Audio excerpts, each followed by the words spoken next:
Hello and welcome to World Insight with me, Tian Wei, coming to you live from Beijing on CGTN. Coming up on today's program, the Shangri-La Dialogue on security has convened in Singapore. Can the forum solve the most pressing issues in the Asia-Pacific region?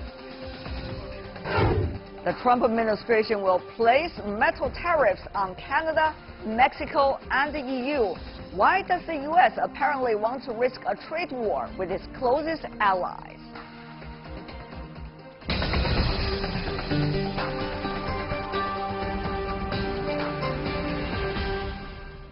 You're watching World Insight. I'm Tian Wei. Asia's premier defense summit, the Shangri-La Dialogue, has started in Singapore and will run through the weekend. The gathering is an annual event where top representatives of the defense personnel from 28 Asia-Pacific countries, as well as from across the world, assemble. It helps boost the security cooperation and mutual confidence through easy communication, as it claims.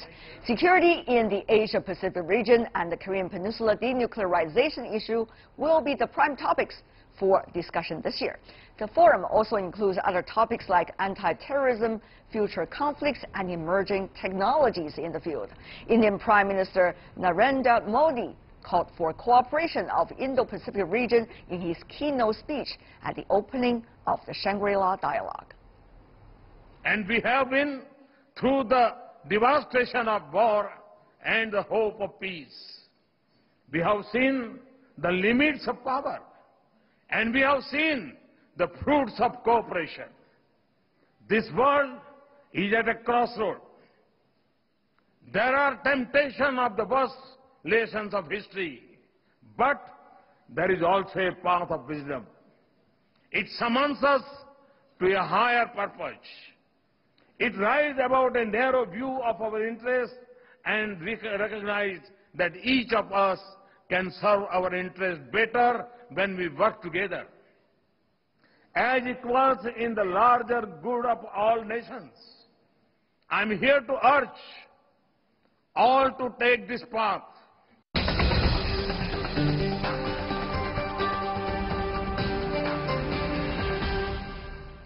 So for more discussion on the Shangri-La Dialogue and this year's major agenda, we are joined in our Beijing studio Yang Xiyu, who is a senior fellow from the China Institute of International Studies. Pleasure to have you, sir, here with us. In Singapore, we have Evan Resnick, assistant professor and coordinator of U.S. program at the school in Nanyang Technological University. And also in New Delhi, we invited Dipankar Banerjee, retired Major General of the Indian Army and Distinguished Fellow in the Center for Joint Warfare Studies in the Indian Ministry of Defense. I want to welcome all of you, gentlemen. Let me begin by asking you, Professor Resnick, tell me more about how much really will people still pay attention to so-called other, security issues in the region, or people going to focus all their attention on the DPRK U.S. talks going to be in Singapore 2 weeks from now? Well, fortunately or unfortunately, much of the dialogue is centered on the United States and its priorities, because the United States is the dominant power in the world and still in the Asia-Pacific. And so much of the rest of the world, and in particular the region, follows the U.S. lead. And the Trump administration has prioritized the North Korean nuclear crisis as the most pressing issue on its foreign policy agenda. And so that kind of sucks all the oxygen out of the room and detracts from other security issues in the region. But will that issue have a deep impact on the region, Mr. Yang, here in Beijing? Frankly speaking, as track 2 dialogues on the security, there's no substantive influences on policy making, not only in Beijing, but in many other capitals as well. However, the influences are really increasing. That will produce feedback to the policy making circles. But for China's case, I think China's attitude towards the Shangri-La Dialogue has been changing during the past. Relatively negative, and then relatively positive, and now positive and active. Every year you have seen we send a delegation led by senior military officials. And this time by a deputy lieutenant general going there. Yeah, that really reflects China's not only attitude towards security cooperation, but also China's way of thinking and mindset about multilateral dialogues. Right. But when you think about that, Mr. Banerjee, this issue, I mean the DPRK and the Korean Peninsula nuclear issue, it's not just about the United States and China, it's really also about the region. But it's not just about the security. It is also about politics. It's about peace treaty. It's about many other things, economic development as well. So when Shangri-La Dialogue discussed the issue on the sideline, how much helpful will it be? Well, the Shangri-La Dialogue has emerged as one of the most important dialogues in the Indo-Pacific region as in recent years. It brings together a large number of leaders from across the Indo-Pacific region as well as from across the world. And in this dialogue, issues regarding peace, security, stability, development, cooperation are discussed in a very free and frank manner with a group of very eminent strategic experts from the region and around the world. So this is a very significant dialogue in recent years, and given the current realities, the realities of today, this assumes a special significance. Of course, the dialogue has a special significance, but the question is to what extent it will be able to handle some of these issues, even on a track 2 basis. Mr. Yang, having said that, I want to go to you. The Trump-Kim summit certainly is dominating the topics for discussion at this year's Shangri-La. Particularly, this is a city that is going to host the dialogue itself for the very near future. How much do you think, once again my question is, the security circle will be of help, contributing to the eventual discussion? Mr. Yang. Well, I think no matter what kind of agenda was made by the host, by the organizer, you're right, the North Korea issue, the US North Korea summit and the North Korea nuclear issue will be the hottest subject among the discussions. Right. That will, I think, number one, create a very positive and cooperative atmosphere for the US DPRK bilateral summit. And then number two, the free discussions will exchange views for exploring pragmatic ways to implementing the denuclearization. I guess and I believe the Singapore summit by Trump and Kim Jong-un will certainly be successful, and based on the pair of consensus on one point is the denuclearization consensus, and the other is peace and security. And such a successful principle need concrete ways to implement. So I think the discussion in Shangri-La Dialogue will contribute to explore the ways. Right. Mr. Resnick, same question to you. We've seen already some of the bilateral, for example, between the U.S. Defense Secretary and the Japanese Defense Secretary as well. I'm sure many of those will take place, U.S.-China, Japan, and South Korea, all of those. But to what extent can those interactions among the defense chiefs will contribute to the eventual plan, if there is going to be any, about the DPRK nuclear issue, particularly when it comes to security guarantee, when it comes to U.S. military presence in South Korea, when it comes to DPRK's future relation, when it comes to security vis-a-vis the United States. Let's go to Mr. Resnick first. I think on defense issues, the Secretary of Defense, General Mattis, is very much a multilateralist on these matters. But he is working for a president that is very much a unilateralist. Donald Trump has very little truck for multilateral forums, multilateral institutions, dealing with allies. Case in point, his cancellation of the summit, which took his own allies, especially the Republic of Korea, by surprise.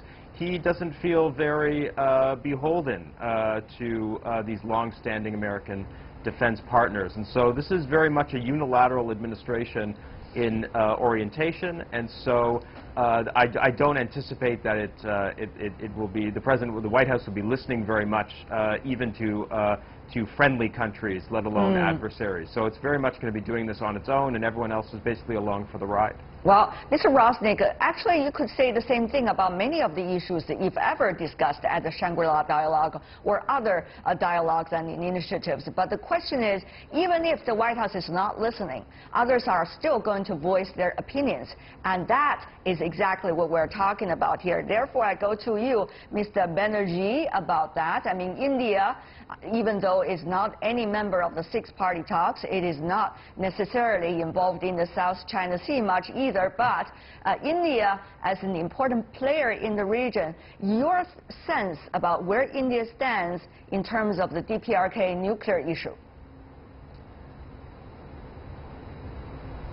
Well, the nuclear issue in the Koreas is an issue for the world, not just only for Northeast Asia and for the two Koreas, but also it impacts on the security of Japan, China and its role in East Asia and elsewhere, and therefore the North Korean issue is an important question facing the Shangri-La Dialogue participants this year. And of course, we are looking forward to General Mattis's exposition both about US policies in the Indo-Pacific and particularly about his thoughts regarding the North Korean nuclear situation. But I must say that Prime Minister Modi, in his inaugural address, highlighted the importance of peace and cooperation among all members of the Indo-Asian community to come together. And this speech, I think, will go a lot in setting the agenda for the discussions for the next 2 days. Right. Mr. Yang, here is the thing. When you think about General Mattis' talk at the Shangri-La Dialogue, it is very much likely, if he can, touch on the future U.S. plan, if there is any, about its presence in the Asia-Pacific region. Some suggest, Mr. Yang, that would give some people some hint about where the U.S. would go, also in the discussion with the DPRK for the future issues of security. Mr. Yang, do you think that could be a way to figure it out? Well, I think to some degree the manner and the solution to the North Korean nuclear issue initiated by U.S., by Trump administration, say Trump model, will be a very clear indicator for U.S. security policy towards this vast region, towards this very complicated securities in this region. If the nuclear issue of North Korea can be peacefully, fairly solved and bring about the denuclearization, that will mean U.S. will play a positive role and vice versa. So we will have a close watch. And as well, I have to say some words about the India-Asia-Pacific strategy initiated by the U.S. I want to make a pair of points. Firstly, China really has a concerned observation about the evolution of this strategy, primarily between the four countries, U.S., India, Japan, and Australia. Although all of the four countries repeatedly it was open, but to many, from many angle observation, it remains exclusive. That's one of the concerns. The other is it a comprehensive strategy, especially economic cooperation strategy, or security military cooperation strategy? If that is the latter, that will alert China to make a reaction or prevention measures. So if that is the case, I'm afraid we will see a negative development. If it is really open and cooperative, then we will have a very positive interactions between One Belt, One Road and the Indo-Pacific strategy that will produce win-win results for every party concerned. Mr. Banerjee, of course, the Indian Prime Minister visited to China, not on a state visit, but rather an informal talk with Chinese President Xi Jinping. So many wondered whether those issues have been covered, whether the two sides explain to one another their concerns, as you have heard from Mr. Yang just well reflected. So what do you think, Mr. Banerjee? I'm not sure if I've got your question absolutely correctly, but I think the question is whether the two heads of Mr. state coming from China and India, Mr. Banerjee, have had some thorough discussions about each other's concerns, whether the security plan for India is going to be inclusive with China, with United States, with Japan, or is going to be exclusive while China is being put outside. Yes, indeed. And now, as you know, last year there was an incident across the line of actual control between India and China in the India, Bhutan, Tibet, China area. And there was a long period of 73 days of confrontation. And subsequently, these issues were addressed through dialogue and discussion. And finally, Prime Minister Modi met Mr. Xi Jinping in Wuhan in China and had a very fruitful discussion. And I think one thing that came out very clearly in that is that notwithstanding differences and difficulties that may lie in bilateral relations or multilateral relations between country and countries, but through engagement and dialogue, these issues can be addressed. And therefore, the importance of Shangri-La Dialogue is also comes out that it becomes a forum.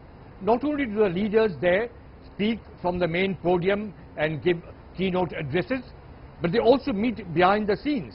And the defense ministers have the opportunity to discuss with each other their pressing problems and concerns, their vital interests. And so this becomes an important forum for addressing all such issues. Mr. Resnick, what do you think about that plan? Is that plan inclusive or is that plan exclusive vis-a-vis particularly China?